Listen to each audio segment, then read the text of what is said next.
Morning everybody, here we are, Sarah's Saturday sofa session, 31st of July 2021. Today we're going to be talking about emotional intelligence and going back to work.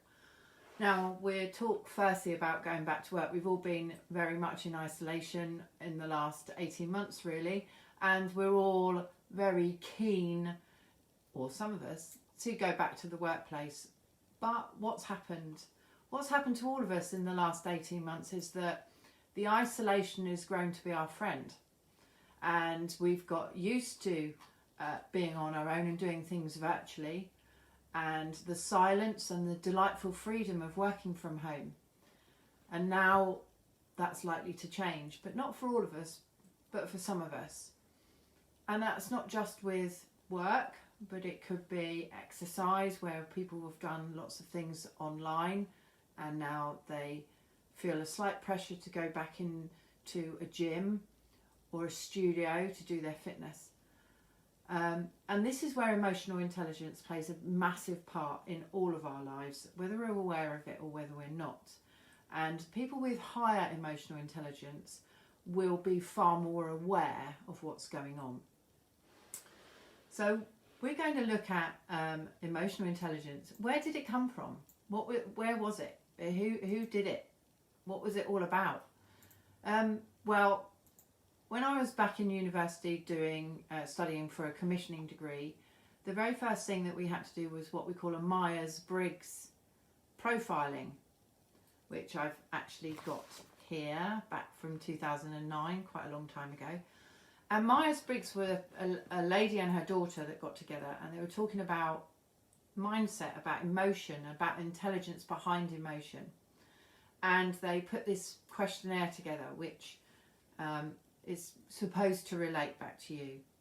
I think mine was pretty accurate at the time. Whether it is now or not, I don't know. I'd probably like to redo it. But it defined you under certain preferences of how you act and how you look on life in general. And for me, and you need to look up Myers-Briggs so you understand what I'm going to talk about, my profiling came up as ESTJ, which basically means, under the preferences that they use, that where I focus my attention, I'm very extroverted. So I look on the outer world of people and their findings. The way I take in information is sensory. So looking how my five senses focus on the here and now. The way I make decisions is the T, which is through thinking. So people who prefer thinking tend to make decisions based on primarily on logic and objective analysis, and I still do that, especially with my compliance. And then how I deal with the outer world is judging. People who prefer judging tend to like to be planned and organised in their approach to life. That doesn't necessarily mean that I'm judgmental though. That's a totally different concept altogether. So where did it come from? Myers-Briggs were two people. There's been lots of research over the years where emotional intelligence came from in the beginning. Lots of studies. And there was two researchers, Peter Salovey and John Mayer. They did an article called Emotional Intelligence. And in their journal, they talk about imagination and cognitive therapies and personality. It was a popularised book that Dave Coleman did also in 1996 called Emotional Intelligence. Both of those books, if you want to know more, are really, really good to read. They look at it at totally different aspects, so you'll either like one and hate the other, or vice versa.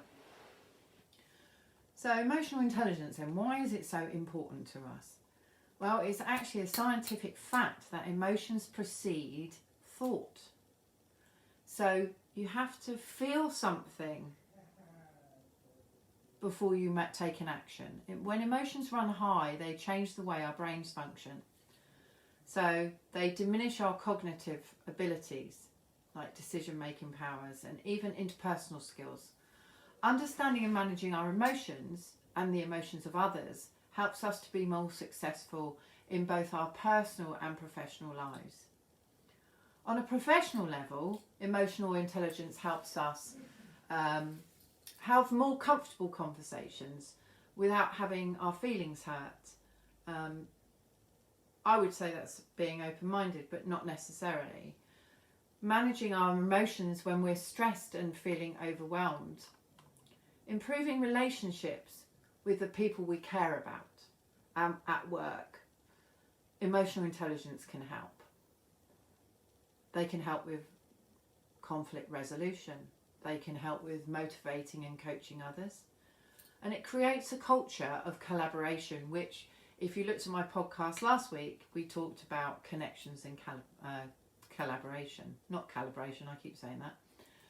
And it builds a psychological safety within a team, which is why emotional intelligence, when you become a part of a team, is absolutely crucial to teamwork, which is something that we are going to be looking at a little bit later. So we're now going to look at emotional intelligence, which is back in the workplace. We know we're going back in the workplace. Not everyone. I think all of our lives have changed for forever, really. We've all found different ways of working. Some of us love it from home, some of us don't. Some of us find that, like myself, working from home is not a concept that I can continue doing because my business is growing and I can't keep doing it in my dining room. Whereas other people, like friends of mine with their own businesses, they've absolutely excelled by working at home, and their audience has become greater and bigger because they've got their world at their fingertips. So they're not boundaried by their location, which is absolutely essential in business growth. But I think we have to look at two ways of this. And I think the emotional intelligence, there are strengths to it. And we really have to look at the emotional intelligence to see if it does affect us and how it affects us. And not just how it affects us, but how it affects others. Especially if you're a manager or a leader, you really need to look at your own emotional intelligence and that of your team to make sure you get total productivity and you get the best out of yourself as well as everyone. So we're going to look at the 4 strengths of emotional intelligence and how they help us cope with going back into the office. And these 4 are self-awareness, self-management or self-regulation, awareness of others or empathy, and relationship management. So self-awareness is really the foundation of emotional intelligence, the knowledge that we gain when we boost self-awareness. It empowers us to grow and make better choices. So think of some of the habits that we've acquired through working from home, for instance, and ask yourself what you may need to change when you have to go back to the office. For example, number 1, we have to get out of our PJs, won't we? We're going to have to get dressed every day and look the part. Whereas I think a lot of us might have done that from the waist upwards, but probably got our, for me, Pilates trousers on or our shorts on or our PJs and slippers. That's one major thing that's going to have to change. Number 2, we're going to have to learn to be a bit more time management and get up and get out of bed. For those of you that have probably procrastinated a little bit and shortened your work day while working at home, and I know there's many of us out there that have done that. So once we're back in the office and we've got the physically with other humans, we then have our habits to consider, because some of our habits at home we won't be able to have in the office. So we have to re-establish ourselves, and with that we have to re-establish our rapport with other people. And if you're more introverted than extroverted, you would have been really, really happy at home, alone and isolated. But then you've got to go back to the office with all those people that probably aren't always thinking the same as you or feeling the same as you. And even if that means that you're a leader and you're managing staff, you really need to be able to be self-aware of how you approach something and how you react to others while you're doing it. Moving from self-immersion and supporting others in work, you have to do for encouragement, and you have to help them control their negative messages, which we all send out and we don't know. So be self-aware. Pay attention to your anxiety indicators. You know, We might not have to go back to work all the time, full time. We might want to go back just a couple of days a week to get used to the idea. I think one of the biggest things in contracts of employment now is the flexibility, working flexibility and flexible hours. And I think that when that was only down to whether you had independence or caring for somebody, I think that will have to be across the board for all now. And I think that's one of the major changes in all contracts of employment, that everyone's expectation will be a flexibility in their working day. And that flexibility, if you can get to agree it with your employer, is absolutely crucial, especially if you do suffer with anxiety. Being back in the office make it harder for you to calm down. It might manifest in different ways. Some people might become more restless. They might experience muscle tension. They might suffer with sleep. They might not be able to sleep. I've done a podcast on sleep deprivation. Have a look at that. That might help you with some ideas on how to overcome that. What about self-management then? Self-management back in the office. One of the things we may have discovered when working from home is how much you love being yourself. Suddenly being surrounded by others for an entire work day may increase your stress levels. Knowing this, you should consider giving yourself a few more breaks during the day, and this goes back to the flexible working that I was saying.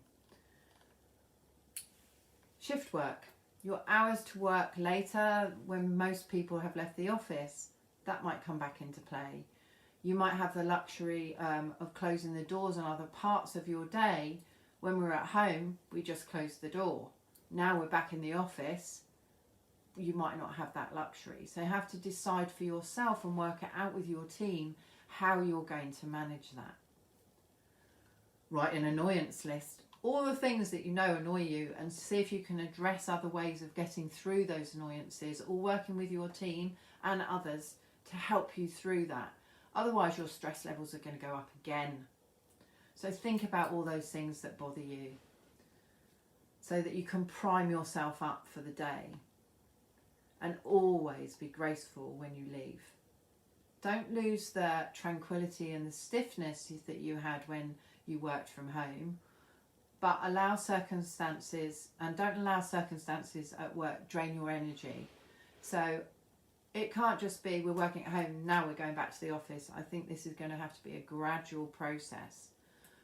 When I go into my offices later in the year, I'll have the facility for hot desking and also hiring out training areas, which would be absolutely lovely for all those people who either want to just spend the day in an office instead of 5 days at home, or they might want to spend 3 days in the office and 2 days at home. They'll have the flexibility that they can come in and have that space for a day or 4 or 5 days, entirely up to you. And then with the training, we love virtual training. We've all got used to online training. A lot of people used to hate it. As a teacher, both concepts are good, whether you're in the classroom or whether you're online. Personally, I like face-to-face because the physical ambience in a room, if the light bulb moment, is second to none. And what will be lovely is I'll be able to share that with other people as well. So mainly, as well as yourself, when you're returning to work, we've got to be aware of other people. Very, very important, because everyone's emotional intelligence levels are going to be different, and it will be demonstrated in different ways. So you must have the ability for care for everyone else. So interpersonal awareness is absolutely crucial with dealing with emotional disruptive times, and when people need to be seen and heard and cared for. And along with that comes empathy. Empathy, if you're leading others, stop for a moment and consider the effect that summoning employees back to their cubicles might have on them. A sudden change in routine might be incredibly stressful for your team members. So consider when they're not having such a great time, be empathic towards them. Pay attention to others' emotions. Familiarise yourself with the warning signs.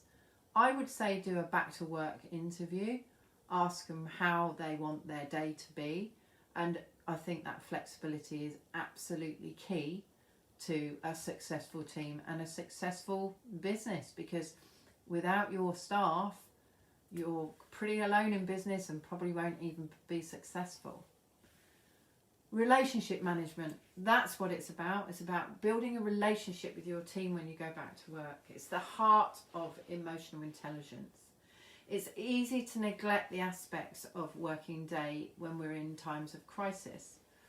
So we need to, as much as build up our emotional intelligence in ourselves and give the empathy and build relationships, we must make sure that the communication is there. Take regular weekly meetings, make sure that every staff member's got a chance to have a one-to-one with you. Open door policy, absolutely crucial when we're going through massive changes in our working days. And establish a sense of community. Working at home, that team camaraderie is sort of diminished somewhat. Okay, and the rubbing of shoulders, obviously, we haven't been able to do because of social distancing. So make building relationships a priority when your workplace opens up. Think about the people you need to reconnect with on a human level. That is probably everyone to a certain degree. All of us want somebody, even if it's for 5 minutes. But all of us need to manage those somebodies, and all of us need to manage ourselves. Okay? And create a safe environment. Safety is absolutely paramount. Safety is what's got us through COVID.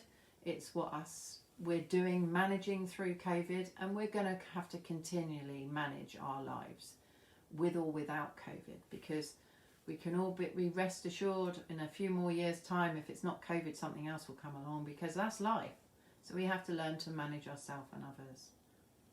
The mental impact of COVID has been very significant, and I think that's what we have to look at in ourselves and everybody else. So emotional intelligence. Take a test. There's loads actually on the internet. A lot of them are free. Find out where you really sit on your emotional intelligence level. If it's really low, then look at ways to improve it, because it will help you and it will help all those other people around you, and it will make your life far more productive, far more healthy. You'll be far more self-aware and supportive and full of empathy, which in this world, in these days, empathy is key. In a fortnight, I'm going to be talking about difficult conversations, a subject which is interesting, let's put it that way. But emotional intelligence will play a key part of a difficult conversation. Have a lovely fortnight. You know where to see my videos. They're all on my YouTube channel. All of my videos, my podcasts go straight through to blogs on my website. You've got my website at the top of the page. If you want to see any more, then do have a look. Thanks for coming in, ladies and gents, and thanks for watching. Any questions, any experiences, then please message me. Bye for now.